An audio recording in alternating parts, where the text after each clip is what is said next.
Hello students, कैसे हो आप लोग। उम्मीद करते हैं बहुत अच्छे होंगे, मस्त होंगे और बहुत ही बेहतरीन तरीके से अपनी स्टडी कर रहे होंगे। तो आज स्टार्ट करते हैं हम लोग मैथ्स की क्लास को। मैथ्स के क्लास में जो आप लोग का चैप्टर चल रहा है वो चैप्टर है क्वाड्रिलेटरल का।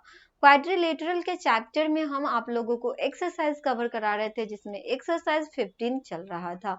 उसके क्वेश्चन को आज हम लोग क्या करेंगे, सॉल्व करेंगे।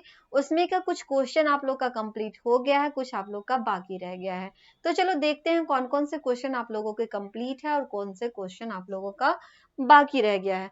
तो यहाँ पे आप देख सकते हो, सबसे पहले आते हैं हम लोग किस पे, चैप्टर पे आ जाते हैं। चैप्टर की अगर हम लोग बात कर ले तो चैप्टर आप लोग देख सकते हो कौन सा हो जाएगा। तो ये चैप्टर हो जाएगा आप लोग का क्वाड्रिलेटरल। क्वाड्रिलेटरल के चैप्टर में हम आप लोगों को एक्सरसाइज कंप्लीट करा रहे थे, जो कि आप लोग देख सकते हो। एक्सरसाइज की अगर हम लोग बात कर ले तो 15 आप लोग का एक्सरसाइज चल रहा था, जिसमें लगभग आपका क्वेश्चन जो हमने कंप्लीट कराए थे, तो इसमें आप लोग का 5 नंबर क्वेश्चन तक कंप्लीट हो गया है। आज के क्लास में 6 नंबर क्वेश्चन से सॉल्व करेंगे। चलो देखते हैं 6 नंबर क्वेश्चन में क्या पूछा गया है। तो सबसे पहले आप लोग देख सकते हो क्वेश्चन की अगर हम लोग बात कर ले तो 6 नंबर क्वेश्चन में आपसे ये पूछा जा रहा है कि अ quadrilateral has 3 acute angles each measuring 75 degree. मतलब क्वेश्चन में आपसे पूछा कि एक क्वाड्रिलेटरल है जिसका 3 एक्यूट एंगल दिया गया है। ओके, उसके बाद आपसे कहा इच मेजरिंग 75 डिग्री। सबसे पहले बात करेंगे एक्यूट एंगल क्या होता है। एक्यूट एंगल जो होता है ना वो 90 डिग्री से कम होता है। 90 डिग्री से अगर कम है तो उसको हम लोग क्या कहते हैं, एक्यूट एंगल कहते हैं। तो इसमें आपसे कहा जो एक्यूट एंगल है इच मेजरिंग, मतलब सबका अलग अलग दे रखा है। सबके जो है ना 75 डिग्री 75 डिग्री 75 डिग्री हो जाएंगे, ठीक है। उसके बाद अगर बात करें तो find the measure of the fourth angle, मतलब कि फोर्थ एंगल हमें इसमें क्या करना है, फाइंड करना है। चलो बताते हैं किस तरह से आप लोगों को इस क्वेश्चन को करना है सॉल्व। यहाँ पे आप लोग देख सकते हो 3 एंगल आपको दे रखे हैं, जो कि कितना है, तो वो है आपका 75 डिग्री 75 डिग्री एंड 75 डिग्री हो जाएगा। मतलब क्वेश्चन नंबर आप लोग का कौन सा हो जाएगा, क्वेश्चन नंबर आप लोग देख लो, क्वेश्चन नंबर हो जाएगा 6, ठीक है। इसमें आपका क्या क्या दे रखा है, तो इसमें 3 एंगल आपको दे रखे हैं। 3 एंगल कौन कौन से हैं, तो यहाँ पे देखो 3 एंगल कौन कौन से हो जाएंगे, तो वो हो जाएगा 75 डिग्री कॉमा 75 डिग्री कॉमा क्या हो जाएगा 75 डिग्री। ओके, लेकिन हमें फाइंड क्या करना है, तो हमें फोर्थ एंगल को फाइंड करना है। तो यहाँ पे आप देख सकते हो फोर्थ एंगल हमें यहाँ पे फाइंड करनी है, तो उसके लिए हम यहाँ पे क्वेश्चन मार्क्स का साइन दे देते हैं। चलो सॉल्व करेंगे, कैसे सॉल्व करेंगे। सबसे पहले तो हम लोग क्या करते हैं, फोर्थ एंगल के बारे में मान लेते हैं कि x डिग्री हो जाएगा, ठीक है।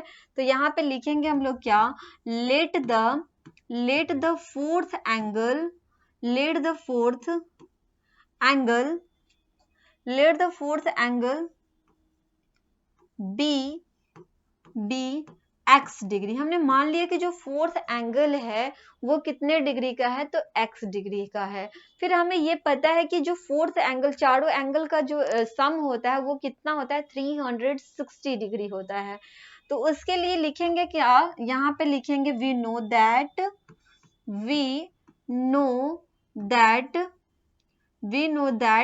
The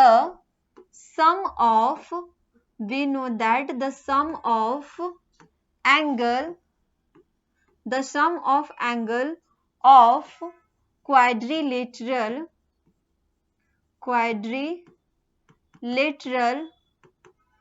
be 360 degree. हमें पता है कि जो सम होता है ना क्वाड्रिलेटरल में, जो एंगल का सम होता है वो टोटल कितना होता है, 360 डिग्री का होता है। उसके बाद देखो यहाँ पे आपका फर्स्ट जो एंगल है वो है 75 डिग्री, सेकेंड एंगल भी 75 डिग्री है, उसके बाद थर्ड एंगल भी जो है 75 डिग्री का है। फोर्थ एंगल को तो हमने मान रखा है यहाँ पे x डिग्री, तो x डिग्री कर देंगे, इक्वल टू कितना हो जाएगा, इक्वल टू यहाँ पे 360 डिग्री हो जाएगा। इक्वल में क्या करेंगे, 360 डिग्री हो जाएगा। उसके बाद सबको यहाँ पे ऐड करेंगे तो आप देख सकते हो कितना हो जाएगा, 5 5 10 और 5 15 का 5 कैरी बचा, कितना 1 बच जाएगा। 7 और 1 8 8 और 7 कितना हो जाएगा 15 15 और 7 कितना हो जाएगा 22, मतलब 225 आ जाएगा। ठीक है, कितना आ जाएगा 225 आ गया। प्लस आप देखो प्लस क्या लिखेंगे यहाँ पे x कर देंगे, इक्वल टू कितना हो जाएगा 360 डिग्री हो जाएगा। इक्वल टू क्या करेंगे 360 डिग्री हो जाएगा। यहाँ से अगर हम लोग x को फाइंड करें तो x इक्वल टू हो जाएगा 360 डिग्री।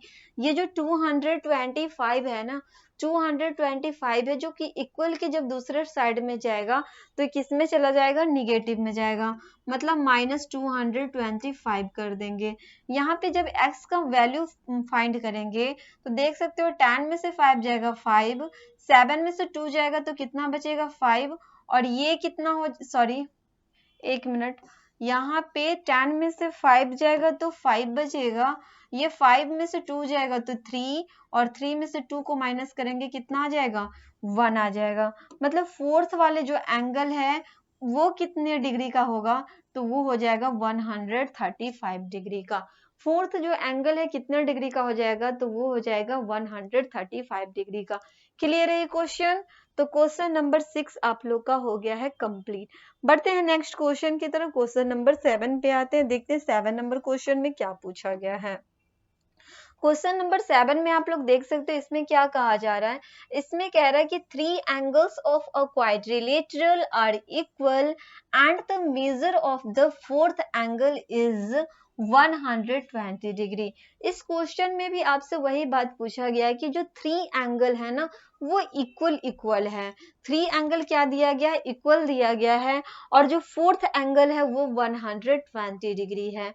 और आपसे फाइंड करने के लिए क्या कहा, तो find the measure of each of the equal angle. आपसे इक्वल एंगल फाइंड करने के लिए कहा कि सबका अलग अलग जो होगा एंगल वो कौन हो जाएगा, कितना होगा। तो चलो बताते हैं कैसे करेंगे इसको, क्वेश्चन को सॉल्व। तो इसमें भी आप देखो 3 एंगल की बात हो रही है, और 3 एंगल जो है ना वो अलग अलग है। तो यहाँ पे आप देख, सॉरी 3 एंगल जो है वो सेम है, और एक जो फोर्थ एंगल है वो 120 डिग्री का है। तो क्वेश्चन नंबर आप लोग देख सकते हो क्वेश्चन नंबर 7 हो जाएगा। हम लोग यहाँ पे क्या कर लेते हैं, हम लोग मान लेते हैं लेट द यहाँ पे आप देखो फाइंड क्या करना है, find the measure of each of the equal angle. तो यहाँ पे मानेंगे क्या, let the equal angle be x. हमने मान लिया कि जो इक्वल एंगल है, हमने मान लिया कि जो 3 इक्वल एंगल है ना वो क्या है, x डिग्री का है। उसके बाद अगर बात करें फोर्थ एंगल की, तो देखो यहाँ पे जो फोर्थ एंगल है उसके बारे में आप देख सकते हो वो कितना दे रखा है, तो वो आपको दे रखा है 120 डिग्री। तो यहाँ पे क्या लिखेंगे 120 डिग्री लिख देंगे। उसके बाद आगे बात करते हैं, क्या हमें तो इसमें क्या फाइंड करना है, इक्वल एंगल फाइंड करना है। तो हमें ये पता है कि जो चारों एंगल को जब हम लोग सम करते हैं तो वो कितना होता है, वो हो जाता है 360 डिग्री। तो उसके लिए यहाँ पे हम लोग क्या लिखेंगे, हम लोग लिखेंगे we know that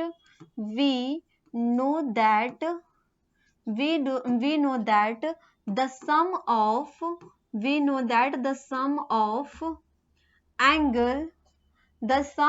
angle of the quadrilateral, ठीक है। तो हमने यहाँ पे मान लिया कि जो क्वाड्रिलेटरल है उसके एंगल का जो सम होता है वो 360 डिग्री होता है, ये हमें मालूम है। अब आगे आप देख सकते हो जो एंगल हमने यहाँ पे मान लिया था वो कौन कौन से एंगल हो जाएंगे, x डिग्री। तो 3 एंगल जो होंगे वो x डिग्री का हो जाएगा। यहाँ पे जो 3 एंगल को माने हैं, द 3 इक्वल एंगल डाल देते हैं, 3 इक्वल एंगल जो है वो x डिग्री का है। तो यहाँ पे क्या करेंगे, एक आपका x डिग्री हो जाएगा, दूसरा वाला भी x डिग्री, और तीसरा वाला भी क्या है, x डिग्री का है। और चौथा जो एंगल आपका दे रखा है वो है कितना, 120 डिग्री दे रखा है। इक्वल में क्या करेंगे 360 डिग्री कर देंगे, क्योंकि ये चारों एंगल का सम होता है क्या, चारों एंगल का सम हो जाता है 360 डिग्री। क्लियर है क्वेश्चन?